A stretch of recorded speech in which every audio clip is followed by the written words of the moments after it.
आज वैश्वीकरण के इस युग में जहां भौगोलिक परिसीमाएं धीरे धीरे अर्थहीन होती जा रही हैं, विकासशील विश्व के देशों के लिए यह आवश्यक है कि वे अपने पड़ोसी देशों द्वारा अपनाई जा रही विकास की रणनीतियों को समझें। ऐसा इसलिए भी आवश्यक है कि वे विश्व बाजार में सीमित आर्थिक हिस्सेदारी करते हैं। इस वीडियो में हम भारत के विकास अनुभवों की तुलना इसके दो महत्वपूर्ण और निर्णायक पड़ोसियों पाकिस्तान और चीन से करेंगे। भारत, पाकिस्तान और चीन की विकासात्मक नीतियों में अनेक समानताएं हैं। तीनों राष्ट्रों ने विकास पथ पर एक ही समय चलना प्रारंभ किया। भारत और पाकिस्तान 1947 में स्वतंत्र हुए, जबकि चीन गणराज्य की स्थापना 1949 में हुई। नमस्कार, मैं हूं दिनेश भटनागर, आपकी क्लास बाई दिनेश भटनागर से। आप देख रहे हैं अर्थशास्त्र, सामाजिक विज्ञान एवं प्रतियोगी परीक्षाओं की दृष्टि से अति महत्वपूर्ण चैनल आपकी क्लास बाई दिनेश भटनागर। आज हम भारत और इसके पड़ोसी देशों के तुलनात्मक विकास अनुभवों पर बात करेंगे। आज हम भारत, पाकिस्तान और चीन की संपूर्ण विकास यात्रा को न केवल समझेंगे, न केवल जानेंगे, बल्कि उसका एक विस्तृत विश्लेषण करेंगे। तो चलिए शुरू करते हैं आज का वीडियो। तीनों देशों ने एक ही प्रकार से अपनी विकास नीतियां तैयार करना शुरू किया। भारत ने सन 1951 में प्रथम पंचवर्षीय योजनाओं की घोषणा की और अपनी विकास यात्रा प्रारंभ की। पाकिस्तान ने 1956 में अपनी प्रथम पंचवर्षीय योजनाओं की घोषणा की, जिसे मध्यकालिक विकास योजनाएं भी कहा जाता था। चीन ने 1953 में अपनी प्रथम पंचवर्षीय योजना की घोषणा की। वर्ष 2013 में पाकिस्तान ने 11वीं पंचवर्षीय विकास योजना पर कार्य शुरू किया है, जबकि चीन की 13वीं पंचवर्षीय योजना की अवधि 2016 से 20 तक है। भारत की वर्तमान योजना 12वीं पंचवर्षीय योजना 2012-2017 पर आधारित है। मार्च 2017 तक भारत में पंचवर्षीय योजनाओं पर आधारित विकास नीतियां अपनाई जाती थीं। भारत और पाकिस्तान ने समान नीतियां अपनाई, जैसे बृहत सार्वजनिक क्षेत्र का सृजन और सामाजिक विकास पर सार्वजनिक व्यय। 1980 के दशक तक तीनों देशों की समृद्धि दर और प्रति व्यक्ति आय लगभग समान थी। एक दूसरे की तुलना में आज उनकी स्थिति क्या है? इस प्रश्न का उत्तर देने से पहले आइए हम चीन और पाकिस्तान की विकास नीतियों के ऐतिहासिक पथ की जानकारी प्राप्त करें। सबसे पहले हम चीन के बारे में बात करते हैं। चीन की विकास यात्रा के बारे में बात करते हैं।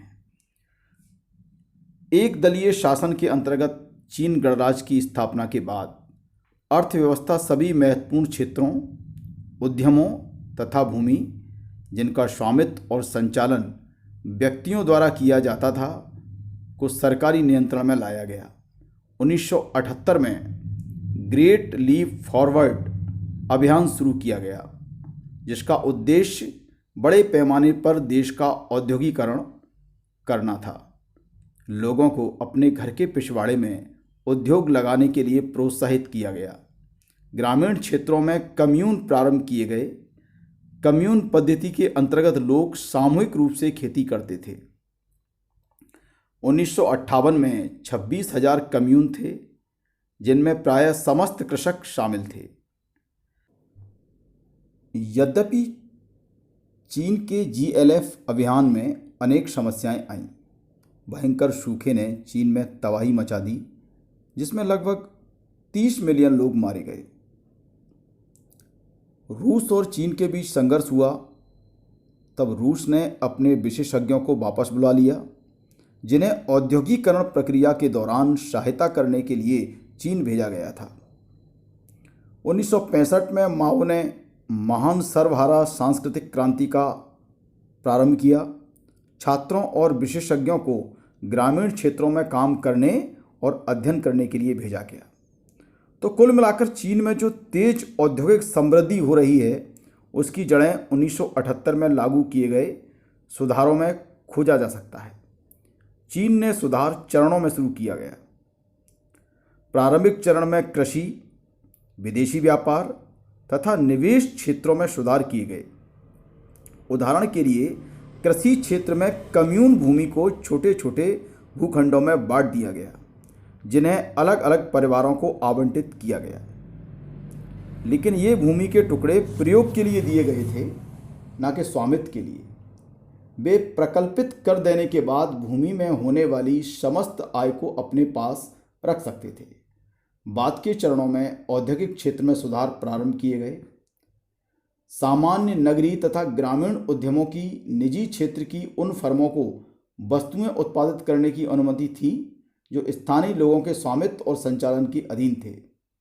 इस अवस्था में उद्यमों को, जिन पर सरकार का स्वामित्व था, जिन्हें राजकीय उद्यम SOE के नाम से जाना जाता था और जिन्हें हम भारत में सार्वजनिक क्षेत्र के उद्यम कहते हैं, उनको प्रतिस्पर्धा का सामना करना पड़ा। सुधार प्रक्रिया में दोहरी कीमत निर्धारण नीति चीन में लागू की गई। इसका अर्थ यह कि कीमत का निर्धारण दो तरह से किया जाता था। चीन में विदेशी निवेशकों को आकर्षित करने के लिए विशेष आर्थिक क्षेत्र स्थापित किए गए। तो इस प्रकार स्पष्ट है कि चीन में जो विकास की जड़ें हैं, औद्योगिक समृद्धि की जो जड़ें हैं, वो 1978 में लागू किए गए सुधारों में हैं।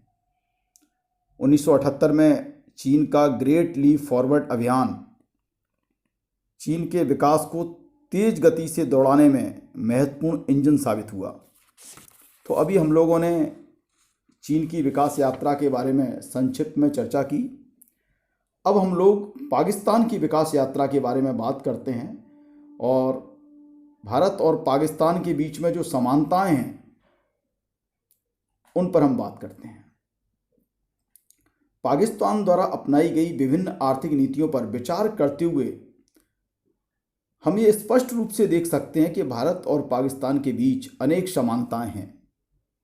पाकिस्तान में सार्वजनिक तथा निजी क्षेत्रों के सह अस्तित्व वाली मिश्रित अर्थव्यवस्था को अपनाया गया है और आप अच्छे प्रकार से जानते हैं कि भारत में भी मिश्रित अर्थव्यवस्था को ही अपनाया गया है। 1950 और 1960 के दशकों के अंत में पाकिस्तान के अनेक प्रकार की नियंत्रित नीतियों का प्रारूप लागू किया गया। उक्त नीति में उपभोक्ता वस्तुओं के विनिर्माण के लिए प्रशुल्क संरक्षण करना तथा प्रतिस्पर्धी आयातों पर प्रत्यक्ष आयात नियंत्रण करना शामिल था। हरित क्रांति के आने से यंत्रीकरण का युग प्रारंभ हुआ और चुनिंदा क्षेत्रों की आधारित संरचना में सरकारी निवेश में वृद्धि हुई, जिसके फलस्वरूप पाकिस्तान में खाद्यान्नों के उत्पादन में अंतोदगतवा वृद्धि हुई। इसके कारण कृषि भूमि संबंधी संरचना में भी नाटकीय ढंग से परिवर्तन हुआ। 1970 के दशक में पूंजीगत वस्तुओं के उद्योगों का राष्ट्रीयकरण हुआ। इसके बाद पाकिस्तान ने 1970 और 1980 के दशकों के अंत में अपनी नीति उस समय बदल दी जब अराष्ट्रीयकरण पर जोर दिया जा रहा था और निजी क्षेत्र को प्रोत्साहित किया जा रहा था। इस अवधि के दौरान पाकिस्तान को पश्चिमी राष्ट्रों से भी वित्तीय सहायता प्राप्त हुई और मध्य पूर्व देशों को जाने वाले प्रवासियों से निरंतर पैसा मिला। इससे देश की आर्थिक समृद्धि को प्रोत्साहन मिला। तत्कालीन सरकार ने निजी क्षेत्र को और भी प्रोत्साहन प्रदान किए। इस सब के कारण नए निवेशों के लिए अनुकूल वातावरण बना। तीनों ही देशों ने पंचवर्षीय योजनाओं को विकास के स्वरूप का आधार बनाया है, किंतु उन योजनाओं के क्रियान्वयन के लिए इन्होंने जो संरचनाएं बनाई हैं वे भिन्न भिन्न हैं। 1980 के दशक के प्रारंभिक वर्षों तक तीनों देशों के सभी विकास संकेतक अर्थात आर्थिक समृद्धि दर एवं राष्ट्रीय आय में उद्योगवार योगदान लगभग समान थे। जहाँ तक आर्थिक सुधार कार्यक्रमों का प्रश्न है, चीन ने आर्थिक सुधार कार्यक्रम 1978 में प्रारंभ किए, पाकिस्तान ने आर्थिक सुधार कार्यक्रम 1988 में प्रारंभ किए और भारत ने आर्थिक सुधार कार्यक्रम अपने पड़ोसी देशों की तुलना में सबसे अंत में सन 1991 में प्रारंभ किए। चीन ने संरचनात्मक सुधारों का निर्णय स्वयं लिया था। ये बात बहुत ध्यान देने योग्य है कि चीन ने जो आर्थिक सुधार कार्यक्रम अपनाए, जो संरचनात्मक सुधार किए,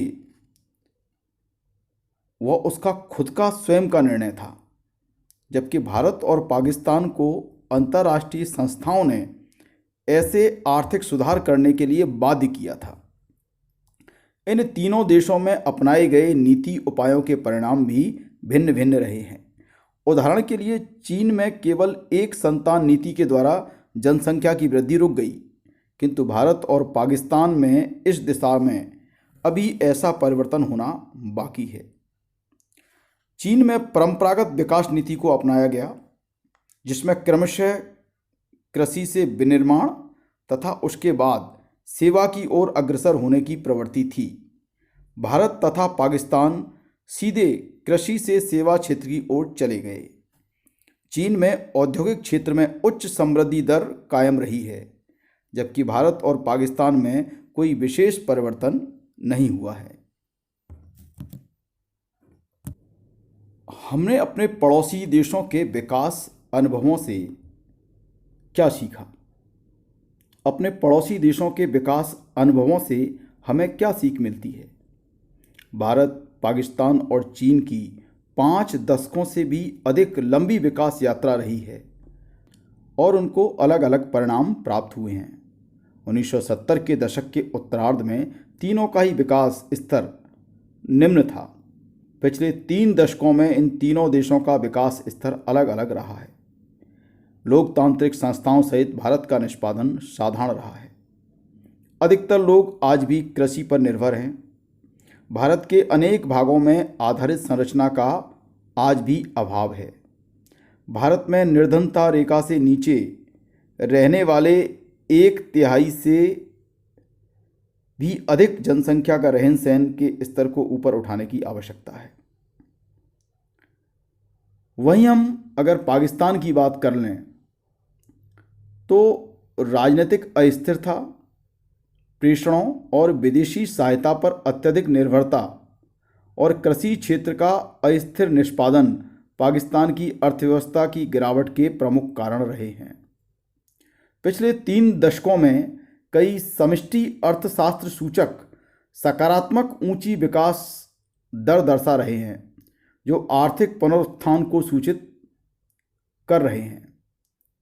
जहाँ तक चीन का प्रश्न है, चीन में राजनीतिक स्वतंत्रता का अभाव तथा मानव अधिकारों पर उसके निहितार्थ चिंता के मूल विषय हैं।